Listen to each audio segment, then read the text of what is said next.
எல்லாருக்கும் வணக்கம். வருஷா வருஷம் அரசாங்கம் பொங்கல் பரிசு தொகுப்பு அறிவிப்பாங்க இல்லையா? ஆனா இந்த 2026ல நடந்த விநியோகத்துல ஒரு சின்ன ட்விஸ்ட். ஒரு டெக்னாலஜி பிரச்சனை வந்து அதுக்கு அரசாங்கம் உடனே ஒரு தீர்வு கொடுத்தது. இது எப்படி ஒரு சுவாரஸ்யமான கதையா மாறுச்சுன்னு நம்ம இப்ப பார்க்க போறோம். சரி, முதல்ல இந்த நம்பரை பாருங்க. 3000 ரூபாய். இந்த வருஷ பொங்கல் பரிசு திட்டத்துல எல்லாருடைய கவனத்தையும் ஈர்த்தது இந்த ஒரு விஷயம்தான். இது வெறும் பணம் மட்டும் இல்லைங்க. நாம பார்க்க போற இந்த முழு கதைக்குமே இதுதான் ஸ்டார்டிங் பாயிண்ட். சரி, முதல் பகுதிக்குள்ள போலாம். பொங்கல் பரிசு அறிவிப்பு. வழக்கம் போல இந்த வருஷமும் அரசாங்கம் பொங்கல் பரிசு தொகுப்பை அனௌன்ஸ் பண்ணாங்க.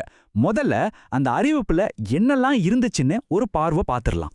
ஓகே, இந்த பரிசு தொகுப்புல என்னெல்லாம் இருந்துச்சுன்னு பாத்தீங்கன்னா, வழக்கம் போல 1 கிலோ பச்சரிசி, 1 கிலோ சர்க்கரை, முழுசா ஒரு கரும்பு, அப்புறம் வேட்டி சேலை.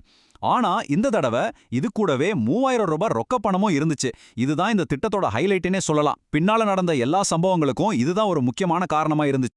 அப்போ இவ்ளோ பெரிய திட்டம் யாருக்கெல்லாம் போய் சேரணும்னு ஒரு கேள்வி வரும் இல்லையா? தமிழ்நாட்டில் இருக்கிற சுமார் 2.22 கோடி அரிசி ரேஷன் கார்டு வச்சிருக்கிறவங்களுக்கும் இலங்கை தமிழர் மறுவாழ்வு முகாம்கள்ல இருக்கிற குடும்பங்களுக்கும் இது பொருந்தும்னு அறிவிச்சாங்க. யோசிச்சு பாருங்க, இது எவ்ளோ பெரிய ஒரு டிஸ்ட்ரிபியூஷன் டாஸ்க்.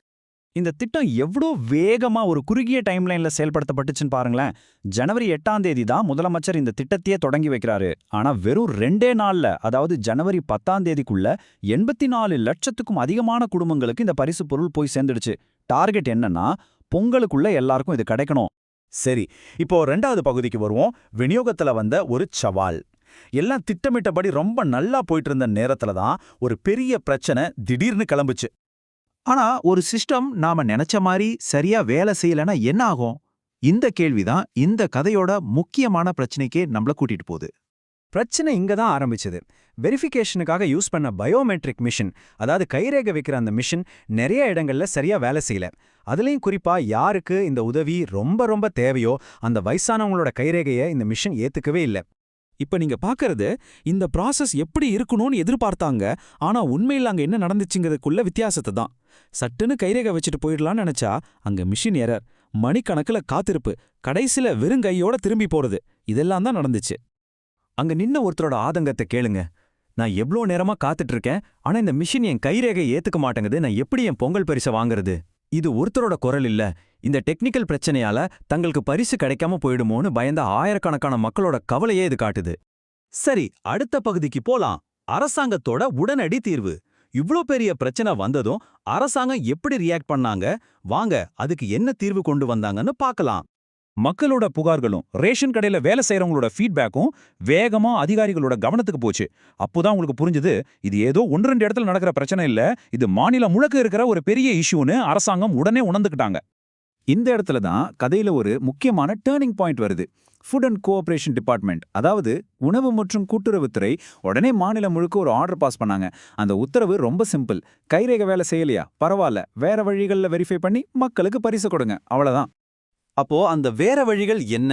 நீங்க இன்னும் உங்க பொங்கல் பரிசை வாங்காம இருந்தீங்கன்னா இது உங்களுக்கு ரொம்ப முக்கியமான ஒரு தகவல். மொத்தமா 3 புது ஆப்ஷன்ஸ் கொடுத்தாங்க. ஒன்னு, கைரேகை வேலை செய்யலையா, கண்ணை ஸ்கேன் பண்ணி, அதாவது ஐரிஸ் ஸ்கேன் மூலமா வெரிஃபை பண்ணலாம். 2வது, அதுவும் முடியலையா, ரேஷன் கடை ஊழியரே கார்டுதாரரை ஒரு போட்டோ எடுத்து சிஸ்டம்ல அப்லோட் பண்ணிக்கலாம். 3வதா, இதெல்லாம் எதுவுமே வேணாம், உங்களுக்கு ஏற்கனவே கொடுத்த கோக்கனை காட்டினாலே போதும், பரிசை வாங்கிக்கலாம். இதனால யாருமே ஏமாற்றத்தோட திரும்பி போக வேண்டிய அவசியமே இல்லாம போச்சு. இங்க நமக்கு ஒரு முக்கியமான கேள்வி வரலாம். எல்லா ரேஷன் கார்டு வச்சிருக்கிறவங்களுக்கும் இது கிடைக்குமா? பதில் இல்ல. தமிழ்நாட்டுல மொத்தம் 2.27 கோடி கார்டுகள் இருந்தாலும் இந்த பரிசரிசி வாங்குறவங்களுக்கு மட்டும்தான். அதனாலதான் தகுதியானவங்களோட எண்ணிக்கை 2.22 கோடியா இருக்கு. இந்த டேபிள் நாம இவ்வளவு நேரம் பேசின முழு கதையையும் ஒரே இடத்துல சுருக்கமா சொல்லுது. ஒரு பக்கம் பிரச்சனை, இன்னொரு பக்கம் அதுக்கு கொடுத்த தீர்வு. கைரேகை வேலை செய்யலையா? அதுக்கு ஐரிஸ் ஸ்கேன். வயசானவங்களால வெரிஃபை பண்ண முடியலையா? அதுக்கு போட்டோ எடுக்கிற முறை. பரிசு கிடைக்காம போயிடுமோன்னு பயமா? அதுக்கு டோக்கன் சிஸ்டம். மொத்தத்துல ஒரு இறுக்கமான சிஸ்டம், ரொம்ப ஃப்ளெக்சிபிளான பல ஆப்ஷன்கள் கொண்ட ஒரு சிஸ்டமா மாறுச்சு. கடைசியா இது நம்ம மனசுல ஒரு முக்கியமான கேள்வியை எழுப்புது. ஒரு டெக்னிக்கல் பிரச்சனையை சரி செய்ய கொண்டு வந்த இந்த ஃப்ளெக்சிபிளான வழிகள் இனிமே வரப்போற மற்ற அரசாங்க திட்டங்களுக்கும் ஒரு புது ஸ்டாண்டர்டா மாறுமா? இத பத்தி நீங்க என்ன நினைக்கிறீங்க?